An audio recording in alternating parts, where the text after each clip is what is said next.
বর্ষার সময় যে গ্রামের সৌন্দর্য এত বেশি বৃদ্ধি পায়, যদি বর্ষার সময় গ্রামে বেড়াতে না যেতাম তাহলে তো বুঝতেই পারতাম না।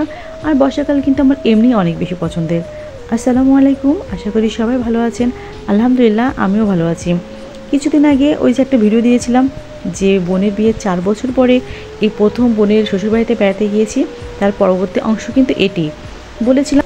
যদিও আগের ভিডিওটি বেশ কিছুদিন আগেই দিয়েছি, আর এই ভিডিওটা কিন্তু একটু এডিটিং করতে আমার লেট হয়ে গেছে। এডিটিং তো করছিলাম, কিন্তু ওই যে ভয়েস দেওয়া হচ্ছিল না। আর এখনও আমি যখন ভয়েস দিচ্ছি তখন বাইরে কিন্তু প্রচুর বৃষ্টি হচ্ছে। জানি না আপনারা কতটুকু শুনতে পাচ্ছেন, তবে আমি কিন্তু জানলা দরজা লাগিয়ে দিয়েছি, তারপরেও বৃষ্টির আওয়াজ আমার ঘরে চলে আসতেছে। আর এদিকে এই যে দেখেন, আমরা যাব বলে আমার বোনের শ্বশুরবাড়িতে তাদের গাছ থেকে কতগুলো ডাব পেড়ে নিয়ে আসছে। এতগুলো ডাবকে আমরা খেতে পারি? তারপরও দেখেন ডাবগুলো কিন্তু অনেক বড় বড়, মাশাআল্লাহ। আর যখন থেকে আমরা বোনের শ্বশুরবাড়িতে গেছি সেই যে বৃষ্টি শুরু হয়েছে, একদিন ছিলাম শুধু বৃষ্টি আর বৃষ্টি। বাইরে তো আমরা তেমনভাবে বেরোতেই পারছিলাম না। একটু যখন বৃষ্টি থামছিল তখন আমি আর অপ্সরা চারিদিকে ঘুরে ঘুরে দেখতেছিলাম। এত বাগান কি আর বলবো। এই অঞ্চলে যারা থাকে, তার মানে পিরোজপুরের ওইদিকে যারা থাকে তারা তো অবশ্যই জানে, কিংবা যারা বেড়াতে গেছেন তারাও তো দেখছেন যে কী পরিমাণের বাগান এদিকে। এক এক জায়গায় সুপারি বাগান, কোথাও কলা বাগান, লেবুর বাগান, আর তার ভিতরে একটা দুইটা করে বাড়ি। কিভাবে যে সবাই থাকে আমরা তো এটাই বুঝতে পারলাম না। কিন্তু যাই হোক, গ্রামের পরিবেশটা কিন্তু অনেক ভালো লাগে, তাই না? আমার তো বেশ ভালোই লাগছে গ্রামের পরিবেশটা। চারিদিকে আমরা ঘুরে ফিরে দেখছিলাম। এই যে দেখেন, বৃষ্টি যে শুরু হয়েছে, সেই বৃষ্টি আর থামার নামই নিচ্ছিল না। এমনকি সারা ধরে কারেন্টও ছিল না আমরা যখন ছিলাম। তারপরেও এই যে বৃষ্টি হচ্ছিল, তো এই জন্য আবহাওয়া কিন্তু একটু ঠান্ডা ছিল, যার জন্য রাতে অত বেশি একটা অসুবিধা হয়নি। আর এই বৃষ্টির ভিতরে কি আর করব, সবাই বসে বসে শুধু গল্পই করতেছিলাম। বাইরে তো কোথাও বের হতে পারছিলাম না, শুধু গল্পই করছিলাম আমরা।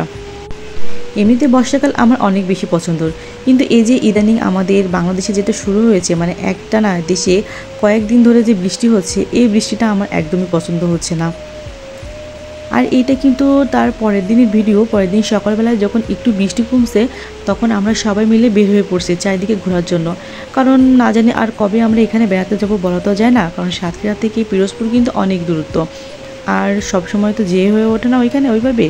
এজন্য আমরা টিপ টিপ বৃষ্টি হচ্ছে তার ভিতরেই আমরা সবাই একটু বেরিয়ে পড়লাম চারিদিকে সব কিছু দেখার জন্য। দেখেন চারিদিকে মানে এত পরিমাণে সুপারি গাছ। এই অঞ্চলটা সুপারির জন্য বিখ্যাত হলে আমার মনে হয় ভালো হতো। আর এই বৃষ্টির ভিতরে আমি কিন্তু কিছু কামরাঙা তুলে নিয়েছি। এটা কিন্তু আমার বোনের শ্বশুরবাড়ি গাছে। ওরা বলছিল আমাকে আরও বেশি কামরাঙা পারতে, কিন্তু এত কামরাঙা কী হবে, আমি বেশ কয়েকটা পেয়ে নিয়েছিলাম। আর কামরাঙাগুলো কিন্তু অনেক বৃষ্টি। আর এই যে এত বৃষ্টির ভিতরে আমি আর অপসরা লেবু দেখে লোভ সামলাতেই পারলাম না, দুজন মিলে চলে আসলাম লেবু পাড়তে। যার যত ইচ্ছে হয় সে তত লেবু পারবো, কিন্তু এত পরিমাণে লেবু ছিল গাছে, আর তখন এত জোরে বৃষ্টি শুরু হয়ে গেছিলো যে আমরা ভালোভাবে পারতেই পারছিলাম না। দেখেন গাছটাতে কিন্তু কি বলবো, পাতা কম লেবু বেশি, তারপরেও আমরা সেভাবে পারতে পারছিলাম না আসলে, কারণ জায়গাটাও অনেক পিছিল হয়ে গেছিলো, আর আমরা তেমনভাবে দাঁড়াতেও পারছিলাম না। আর বৃষ্টি সেই সময় এত জোরে আসছিল, আমরা খুব তাড়াহুড়ো করে বেশ কিছুটা লেবু পারছিলাম। অবশ্য তারপরেও যে লেবুগুলো ছিল ওগুলো কিন্তু আমাদেরকে পেরে দেওয়া হয়েছে। দেখেন কী পরিমাণে লেবু ধরছে। আর এদিকে ঘুরতে ঘুরতে এই যে সাঁকোটা দেখছেন, এটাকে কিন্তু আমরা সাঁকো বলি। আপনারা কি বলেন অবশ্যই কিন্তু কমেন্ট করে জানাবেন। এটা দেখেই তো এটা পার হওয়ার জন্য অপসরা চলে গেল ওপাশে, আর এপাশ থেকে আমি অপসরাকে বলতেছি যদি নিচে পড়ে যাস অপসরা, আমরা কিন্তু তোকে তুলবো না, আমরা তোকে ওখানে ফেলে চলে আসবো। আর এই কথাটা শুনে ও কিন্তু হাসতেছে। আর দেখেন চারিদিকে কী মনে হচ্ছে বলেন তো, মনে হচ্ছে না আমরা সুন্দরবনের ভিতরে বেড়াতে আসছি। এই এলাকার অবস্থা কী জানেন, যে বাসার সামনে দিয়ে এই যে নদীর এগুলো কি বলে, খালি তো বলা হয়, ওইগুলো সব বয়ে চলে গেছে। দেখলে মনে হবে যে আমরা যেন কোনো সুন্দরবনের ভিতরে হাঁটতেছি, তাই না? আর এটা কিন্তু একটা কলা বাগান। দেখেন চারিদিকে পানি আর পানি। অবশ্য বর্ষাকাল হচ্ছে বলে বেশি পানি, তারপরেও কিন্তু এগুলো হচ্ছে সব খালের যেই শাখাগুলো চলে গেছে সেইগুলোই তাদের বাসার সামনে দিয়ে চলে গেছে। তো আজকে ভিডিওটা কিন্তু আর বেশি বড় করব না, আরও দেখাতে গেলে ভিডিওটা অনেক বেশি বড় হয়ে যাবে, আর এত বড় ভিডিও আপনাদের অবশ্যই ভালো লাগবে না। তো আজকের ভিডিওটা কিন্তু আপনাদের কেমন লেগেছে অবশ্যই কমেন্ট করে জানাবেন।